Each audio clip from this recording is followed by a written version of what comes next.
the way I describe it to people, when people ask me, like, why does he do all these things? Like, what is the motivation here? I go, he's on a mental journey that very few people have ever been on.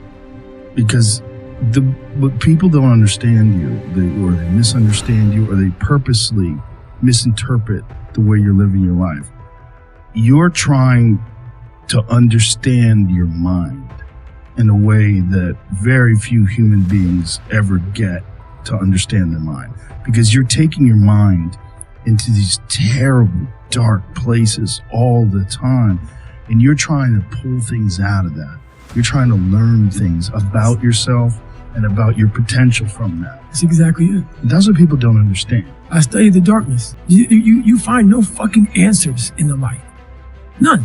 It's too happy. It's too nice. And we don't need to be taught how to live in happiness. That just comes naturally to us. Happy moments, but the dark times, man, you can't get there unless you put yourself there. Life will take you there.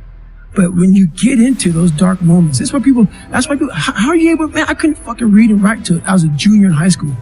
How are you able to write like this, man? Motherfucker, I go to such places in my mind and I study the darkness. Like, it's not just physical.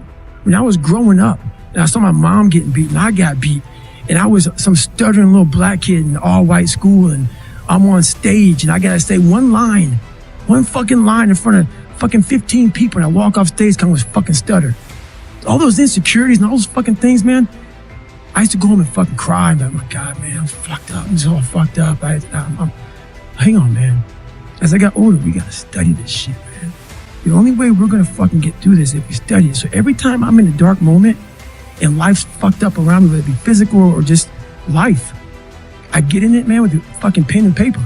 I'm like, okay, this fucking sucks. I can feel like I'm fucking losing my shit. Let's fucking study this. The path of least resistance never makes you happy. It's like, you have to push yourself. When people talk about self-esteem, I hate this term. Like, so many kids were taught to get a participation trophy for something, and they thought, I'm gonna build their self-esteem this way. People can tell your whole life you're a piece of crap, and your brain can go, screw you, I'll show you, and you become somebody. People your whole life can tell you you're beautiful, you're perfect, you're the best, and you can still not believe them and be depressed about your life and think you're nobody. Your life self-esteem, your self-esteem, esteem for yourself is earned by you doing something difficult for you. When you do something that's incredibly hard and you push through it, your brain starts to have inner pride, not fake ego pride. Right, so you're saying none of that other, so that outside of stuff doesn't really matter. Your self-esteem is truly based on your relationship with yourself? Yes, and your ability to grow. I mean, what makes people happy? Progress. If you get some big goal, you achieve a lot of them in your life, right? There's one of two responses when you achieve the goal. Yeah. Horrible one is this all there is? Which a lot of people do after fighting for a goal, and is this all there is? Oh, yeah. But the other one is, let's say, oh, this is amazing. How long does that amazing feeling of achieving your goal last? 6 years? A year? 6 months? 6 days? 6 hours? What would you say? The actual, for me, it doesn't last really long. I don't feel that kind of stuff very much. Yeah, well, also you'd be numbed by those drugs, right?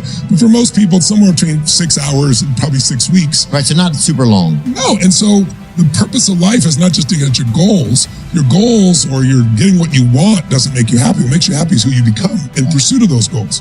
So the growth, the progress, even if you don't achieve it yet, but you start losing weight, or you start building muscle, or you start making your relationship better, or you start to build a business, the building, the progress is what makes you feel alive, because we're all made to either grow or die. If your relationship's not growing, it's dying. If your business is not growing, it's dying. There's no in-between bullshit. That doesn't work. So, and when you grow, you have something to give. Every day when you get out of bed, life's standing right there to kick you in the fucking face, man. Could be anything. Could be you get up and you walk downstairs, you got a fucking flat tire and you're late for work and you got this and that. Life is going to throw all kinds of crazy shit at you, right? And you have to be ready for it, and you got to fucking deal with it. You can't curl up into a ball. You can't run away from it. You can't hide. You have to take all this shit head on.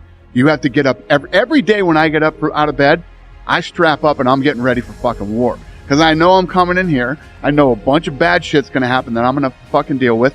And if that's not bad enough, when I finally get out of here, I'm probably going to go to the casino. And I'm going to get into another fucking war. You know what I mean? I thrive in chaos. I actually love chaos. Everybody talks about retiring. Fuck that shit.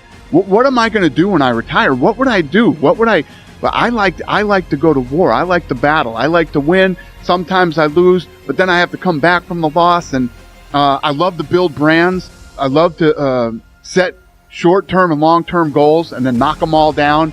You know, this is just the stuff that excites me. You're going to lose sleep. You'll doubt whether it'll work. You'll stress to make ends meet. You won't finish your to-do list. You'll wonder whether you made the right call and have no way to know for years. This is what hard feels like, and that's okay.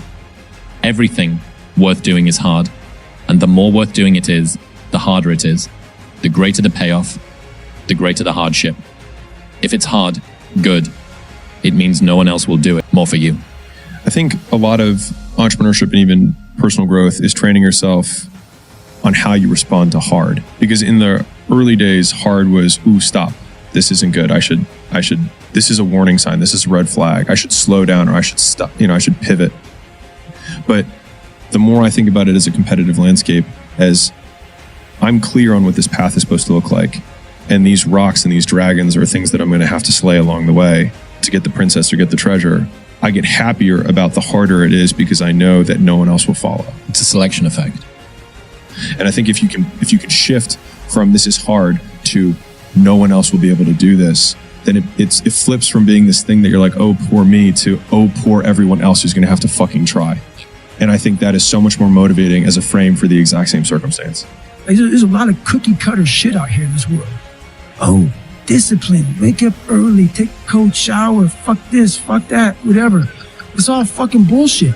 It's not, but what they don't teach you within the cookie cutter is like our minds are like a fucking garage. And the garage, if you open a garage and it's all cluttered up, it's all fucked up, you can't put your car in there. You got fucking boats and you got fucking kids' toys and shit everywhere. But if you organize that fucking garage and you put everything in its rightful spot, you can put that car in there. You can put 2 cars in there. You can put bikes in there. And that's like with the mind.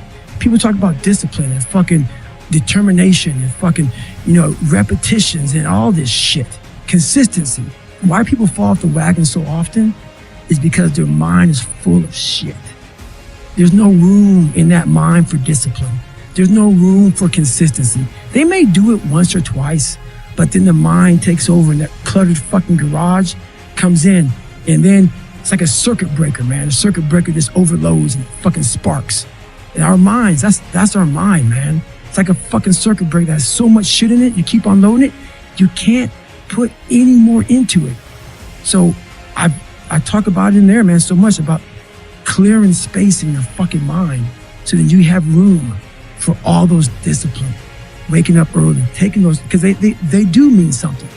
But we don't get to that fucking dark matter that is keeping you from clearing out that mental garage. I was thinking a lot about the lonely chapter that we talked about being no shortcut. That was the best, most powerful idea I think that we came up with. There are ways to be more and less efficient. There are ways to do things with more and less of a positive disposition, which can actually make the journey feel an awful lot easier. But ultimately, if you assume that largely everyone needs to go through the same challenges that you're going through, every single difficult thing that you do is kind of like a massive wall that you need to get over. And you go, wow, fuck, I'm so glad that I've got over that wall. And think about how many people are going to be selected out. It's like the Hunger Games, Think about how many other people are going to fall at that wall there. Like the amount of times when I was on my lonely path where I was too different from the friends that I had, but not successful enough to be friends with the people that I wanted to be friends with.